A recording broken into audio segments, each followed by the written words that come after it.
L'agriculture agroalimentaire, c'est le premier employeur de main-d'œuvre, c'est le premier employeur, donc 160 000 emplois. La nécessité, c'est d'abord que ces pratiques-là permettent d'avoir une économie, donc avec une production, un marché derrière, et après, bien sûr, des pratiques innovantes qui sont adaptées à la volonté de la société. Et ici, le cœur de l'Occitanie, bien entendu que c'est normal qu'on ait des agriculteurs et toute production sans les opposer. Cette agriculture-là, elle génère de l'emploi, de la recette, du chiffre d'affaires et surtout l'animation de tous les territoires.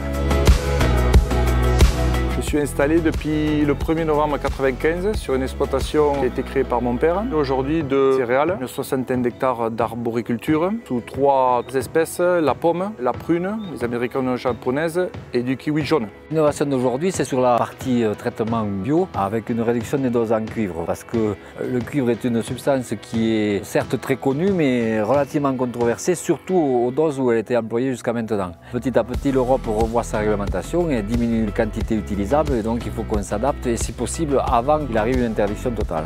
L'exploitation d'Olivier Sabatier, on travaille depuis longtemps avec lui et on se rend compte qu'il y a eu beaucoup de questions depuis le départ. Et toutes ces questions que s'est posées Olivier, en fait les producteurs qui actuellement ont des projets de conversion se les posent.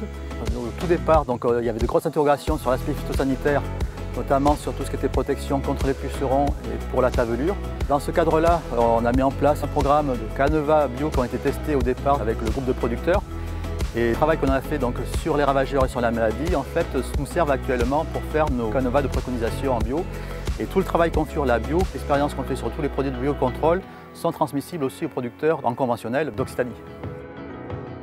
Aujourd'hui, il y a beaucoup de techniques de l'agriculture biologique que je mets au service de l'agriculture traditionnelle, notamment sur la lutte contre les pucerons, la lutte contre les ravageurs, communément on appelle le ver de la pomme et le carpocaps. On travaille autant en verger bio qu'en verger traditionnel avec des diffuseurs de phéromones. On travaille énormément sur l'analyse des auxiliaires, où on évite certains traitements à certaines périodes pour privilégier le développement de l'auxiliaire qui va limiter la population du mauvais. Le travail du sol et la concurrence en herbement sur le rang, c'est quelque chose qui est primordial dans la phase juvénile d'un verger. Un verger, dans les 3 premières années, il ne faut surtout pas de concurrence en mauvaise herbe sous le rang, sinon vous allez mettre en péril votre montée en production et le développement de votre verger. Il ne faut vraiment pas laisser l'arbre se faire concurrencer par l'herbe.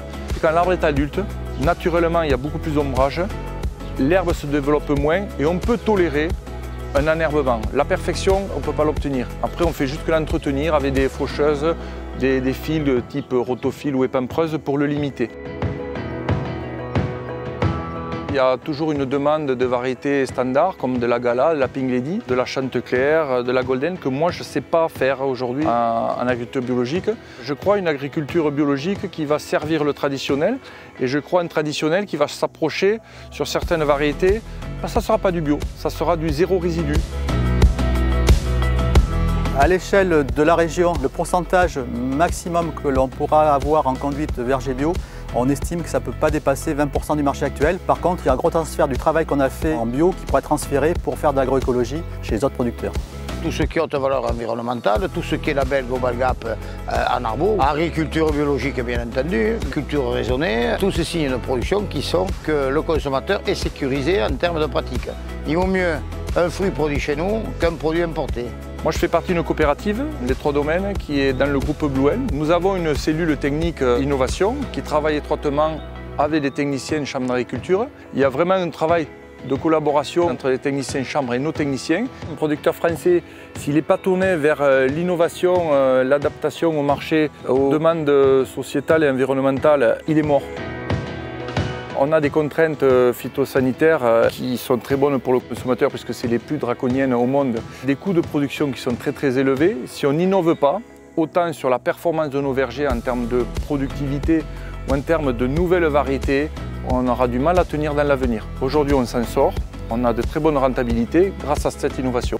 Dans le cadre d'innovation, en fait, c'est le comité technique arboriculture biologique d'Occitanie qui réunit différents techniciens d'organismes qui organisent cette journée.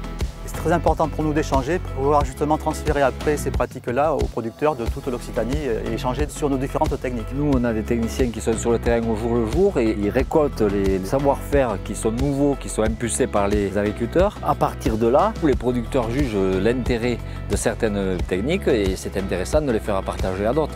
Il y a une prise de risque certes, mais si elle est mutualisée, c'est moins compliqué et puis c'est intéressant pour tout le monde, y compris pour le réseau plus large que le réseau départemental, le réseau régional aussi.